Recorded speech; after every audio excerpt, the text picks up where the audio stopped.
ഉദിച്ചെങ്ങും പ്രഭതൂകും പാരിലെ സൂര്യരശ്മിയേക്കാൾ പ്രശോഭിച്ചെന്നും പ്രസാദമേകുന്ന ദൈവമേ, അങ്ങേ മഹിമാവെത്ര മനോജ്ഞം. സ്നേഹം നിറഞ്ഞവരെ, ഈശോ നമുക്കായി ഒരുക്കിയിരിക്കുന്ന ഈ പ്രഭാത വിരുന്നിലേക്ക് സന്തോഷപൂർവ്വം നമുക്ക് പ്രവേശിക്കാം. നമുക്കറിയാം, ഓരോ പ്രഭാതവും ഒത്തിരിയേറെ അത്ഭുതമാണ് നമ്മുടെ മനസ്സിലേക്ക് കൊണ്ടുവരിക. മനോഹരമായൊരു പ്രഭാതം, ഉദിച്ചു വരുന്ന സൂര്യൻ, ചുറ്റുപാടുകളും കിളികളുടെ മനോഹരമായ നാദങ്ങൾ, ഓരോ പുല്ലും ഓരോ പുഷ്പവും ഓരോ സസ്യവും എല്ലാം ആവുന്ന വിധത്തിൽ സൃഷ്ടാവിനെ മഹത്വപ്പെടുത്തിക്കൊണ്ടിരിക്കണം. ഒത്തിരി സന്തോഷത്തോടു കൂടി നമുക്ക് ഈ പ്രഭാതത്തിലേക്ക് പ്രവേശിക്കാം. നമുക്കറിയാം, ഇന്ന് ജൂലൈ 3-ാം തീയതി വിശുദ്ധ തോമാസ് ലീഹായുടെ ദുഃഖ്രാന തിരുനാൾ നമ്മൾ ആഘോഷിക്കുകയാണ്. നമുക്കറിയാം, നമുക്ക് പ്രത്യേകിച്ച് ഭാരതത്തിൻ്റെ മക്കൾക്ക് അഭിമാനത്തിൻ്റെ ദിവസമാണ്. കർത്താവിൻ്റെ ആ ഒരു നാമം നമുക്ക് എത്തിച്ചു തന്ന ആ വിശുദ്ധൻ്റെ ഓർമ്മയുടെ ദിനം. ഈ പ്രഭാതം ഏറ്റവും മനോഹരമാകട്ടെ. നമുക്ക് ഈ പ്രഭാതത്തെ പരിശുദ്ധ അമ്മയുടെ കരങ്ങളിലേക്ക് സമർപ്പിക്കാം. നമുക്കറിയാം, ഈ പ്രഭാത വിരുന്നിൻ്റെ മധ്യസ്ഥ പരിശുദ്ധ അമ്മയാണ്. അമ്മയുടെ പ്രത്യേകമായിട്ടുള്ള ആ ഒരു സംരക്ഷണം യാചിച്ചുകൊണ്ട് പരിശുദ്ധ അമ്മയുടെ കരങ്ങളിലേക്ക് നമ്മെ തന്നെ നമുക്ക് പ്രതിഷ്ഠിക്കാം. പരിശുദ്ധ അമ്മയുടെ വിമല ഹൃദയത്തിന് നമ്മുടെ ഈ ഒരു പ്രോഗ്രാമിനെ സമർപ്പിച്ചുകൊണ്ട് നമുക്ക് പ്രാർത്ഥിക്കാം. നന്മ നിറഞ്ഞ മറിയമ്മേ സ്വസ്തി, കർത്താവ് അങ്ങയുടെ കൂടെ, സ്ത്രീകളിൽ അങ്ങ് അനുഗ്രഹിക്കപ്പെട്ടവളാവുന്നു. അങ്ങയുടെ ഉദരത്തിൻ്റെ ഫലമായ ഈശോ അനുഗ്രഹിക്കപ്പെട്ടവനാവുന്നു. പരിശുദ്ധ മറിയമ്മേ, തമ്പുരാൻ്റെ അമ്മേ, പാപികളായ ഞങ്ങൾക്ക് വേണ്ടി ഇപ്പോഴും ഞങ്ങളുടെ മരണസമയത്തും തമ്പുരാൻ്റെ അപേക്ഷിച്ചു കൊള്ളണമേ. ആമേൻ. ഇന്നത്തെ പ്രഭാത വിരുന്നിന് നമുക്ക് നിയോഗമായിട്ട് നമ്മുടെ വിശ്വാസത്തെ സമർപ്പിക്കാം. തോമാസ് ലീഹ നമുക്ക് പകർന്നു തന്ന ആ ഒരു വിശ്വാസം, അതുപോലെ തന്നെ ഭാരത സഭയെ, പ്രത്യേകമായിട്ട് സീറോ മലബാർ സഭയെ നമുക്ക് ദൈവകരങ്ങളിലേക്ക് അർപ്പിക്കാം. ആ ഒരു നിയോഗത്തോടു കൂടെ ദൈവത്തിൻ്റെ ഒത്തിരിയേറെ കൃപ നമ്മുടെ വിശ്വാസം വർദ്ധിക്കുവാനായിട്ടും സഭ ശക്തിപ്പെടുവാനായിട്ടും ഇടയാകട്ടെ. ആ ഒരു പ്രാർത്ഥനയോട് കൂടെ നമുക്ക് ഇന്നത്തെ ഈ പ്രഭാത വിരുന്നിലേക്ക് പ്രവേശിക്കാം. പരിമളത്തിനുറവയാം നറുസൗരഭ്യമാകട്ടെ ഞങ്ങളുമീ മണ്ണിൽ.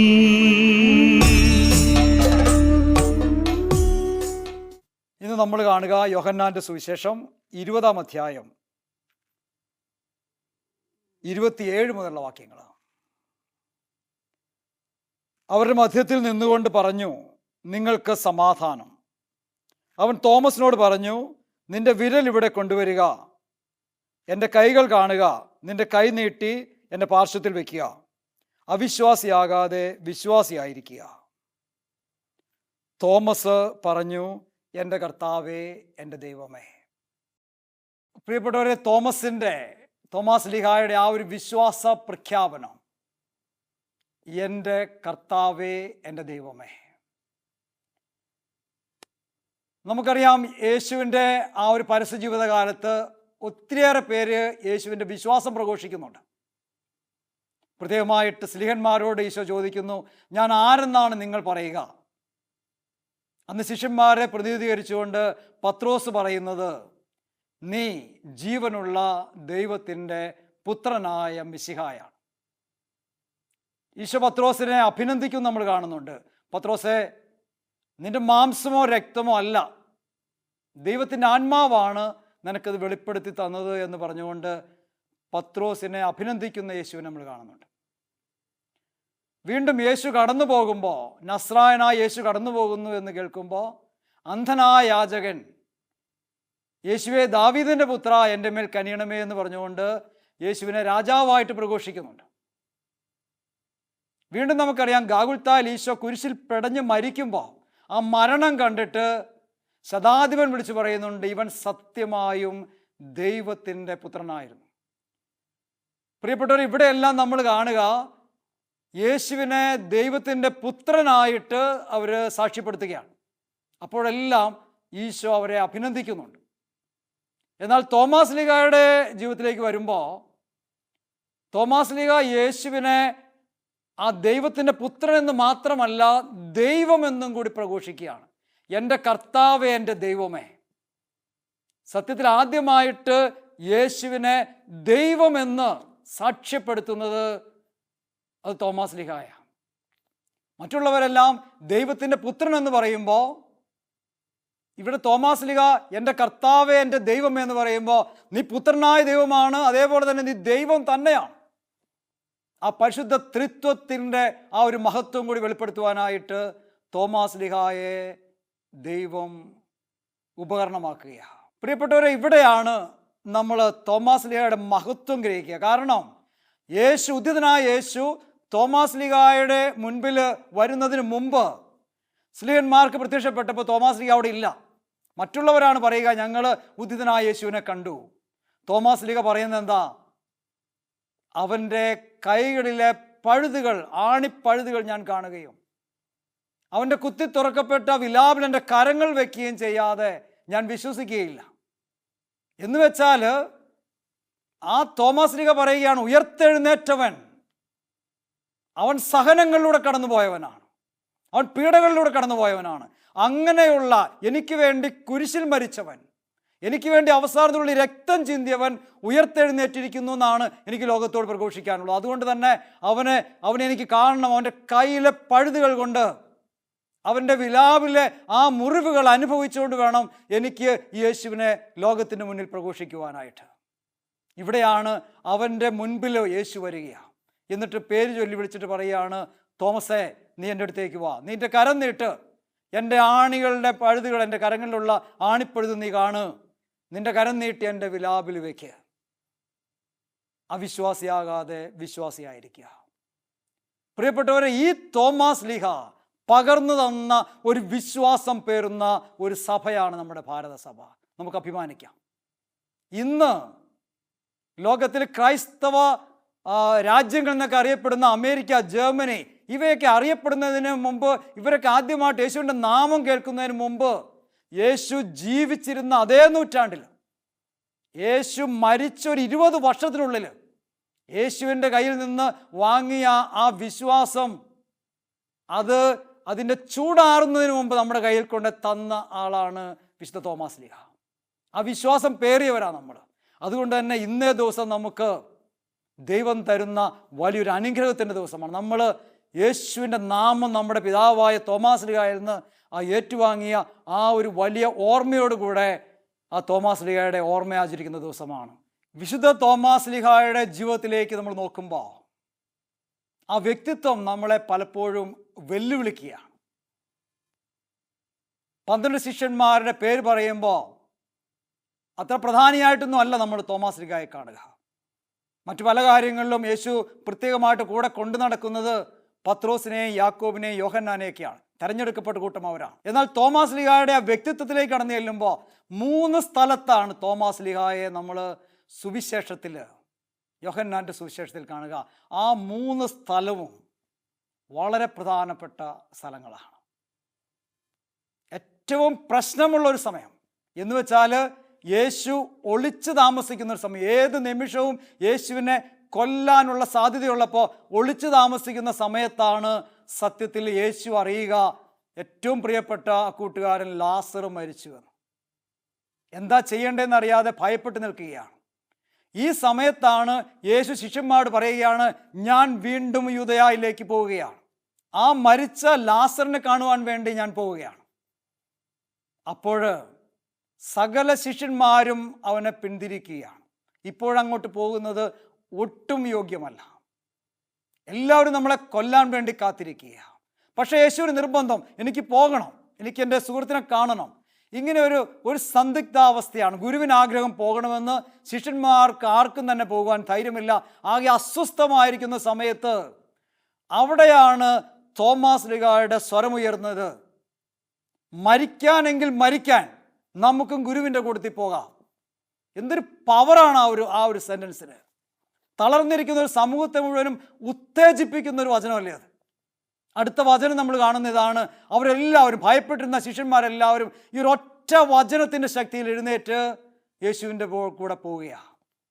അവിടെ ധീരനായ ഒരു നേതാവായി, തളർന്നിരിക്കുന്ന ഒരു സമൂഹത്തിന് ശക്തി കൊടുക്കുന്ന ദൈവത്തിൻ്റെ ഒരു ഉപകരണമായി തോമാസ് ലീഹ മാറുകയാണ്. വീണ്ടും നമ്മൾ തോമാസ് ലീഹയുടെ ജീവിതത്തിലേക്ക് വന്നു കഴിഞ്ഞാൽ മറ്റൊരു സ്ഥലത്തും കൂടി തോമാസ് ലീഹായെ യോഹന്നാൻ സ്ലീഹ എടുത്തു കാട്ടുന്നുണ്ട്. അത് യേശു തൻ്റെ യാത്രയെക്കുറിച്ച് ഈ പരസ്യജീവിതം തീർന്നു, ഞാൻ എൻ്റെ പിതാവിൻ്റെ പക്കലേക്ക് പോവുകയെന്നൊക്കെ പറയുമ്പോഴാണ് യേശു പറയുകയാണ്, ഞാൻ പോകുന്നത് എവിടേക്കാണ് നിങ്ങൾക്കറിയാം എന്ന് പറയുമ്പോഴാണ് തോമസ് നിഷ്കളങ്കനായൊരു കൊച്ചിൻ്റെ ആ ഒരു നൈർമല്യത്തോടുകൂടി ചോദിക്കുകയാണ്, കർത്താവേ, നീ എവിടേക്കാ പോകുന്നതെന്ന് ഞങ്ങൾക്ക് അറിഞ്ഞുകൂടാ, പിന്നെ ഞങ്ങൾ എങ്ങനെയാ വഴിയറിയുക? ഈ നിഷ്കളങ്കമായ തുറന്ന മനസ്സിൻ്റെ മുൻപിലാണ് ഈശോ വെളിപ്പെടുത്തുക, ഞാൻ വഴിയും സത്യവും ജീവനുമാണ്. നോക്കിക്കേ, യോഹന്നാൻ്റെ സുവിശേഷത്തിൽ ആകെ 3 പ്രാവശ്യമേ ഈ തോമാസ് ലീഹായെ പ്രത്യേകമായിട്ട് എടുത്തു പറയുന്നുള്ളൂ. ആ 3 പ്രാവശ്യവും വളരെ വളരെ സ്തുത്യർഹമായ റോളാണ് ഈ തോമാസ് ലീഹ ആ ഒരു കമ്മ്യൂണിറ്റിയിൽ അവതരിപ്പിക്കുക. പ്രിയപ്പെട്ടവരെ, ഈ ഒരു വചന വിചിന്തനം നമ്മുടെ മനസ്സിൽ നമുക്ക് സൂക്ഷിക്കാം.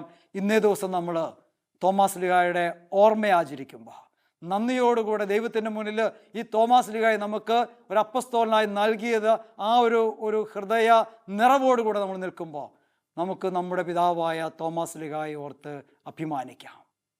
മരിക്കാനാണെങ്കിൽ മരിക്കാൻ, നമുക്കും പോകാമെന്ന് പറയുന്ന ആ ഒരു ധീരത മരണത്തോളം നമുക്കും ഉണ്ടാകുവാനായിട്ട് നമുക്ക് പ്രാർത്ഥിക്കാം. അതുപോലെ തന്നെ ഉദ്ധിതനായ മിശിഹായെ, ആ മിശിഹ ഉദ്ധിതനായത് സഹിച്ചിട്ടാണ്, മരിച്ചിട്ടാണ്, എനിക്ക് വേണ്ടി രക്തം ചിന്തിയിട്ടാണെന്ന് അനുഭവിച്ചറിഞ്ഞിട്ട് അത് പ്രഘോഷിക്കാനുള്ള അഭിഷേകം നമുക്ക് ദൈവം നൽകട്ടെ. ഈശോയാണ് വഴി, ഈശോയാണ് സത്യം, ഈശോയാണ് ജീവൻ എന്ന് എല്ലാവരോടും പ്രഘോഷിക്കാനുള്ള ധൈര്യം തോമാസ് ലീഹ നമുക്ക് വാങ്ങി നൽകട്ടെ. ആബാ പിതാവേ, സ്നേഹാഗ്നിയാൽ ജ്വലിക്കട്ടെ മക്കളാ ഞങ്ങളെല്ലാം.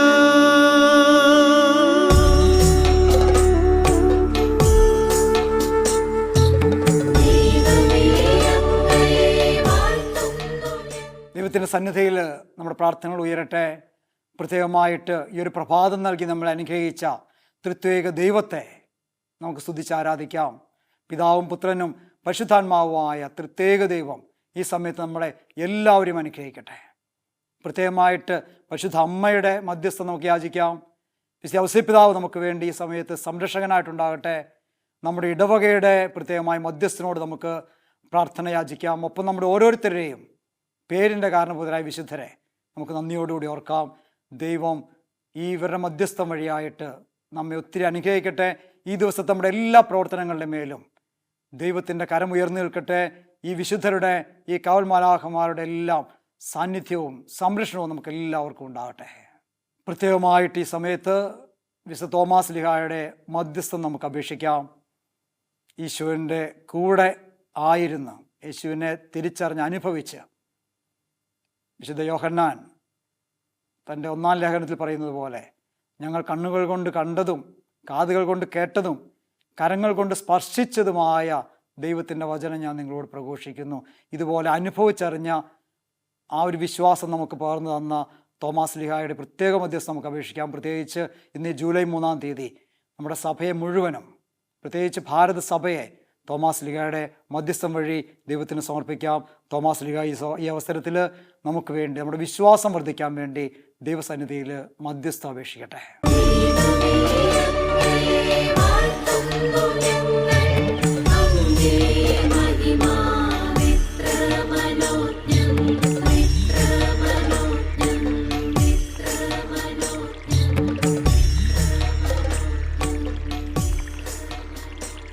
കർത്താവിൻ്റെ ആശീർവാദത്തിനായിട്ട് നമുക്ക് നമ്മെ തന്നെ ഒരുക്കാം. അതിനു മുമ്പായിട്ട്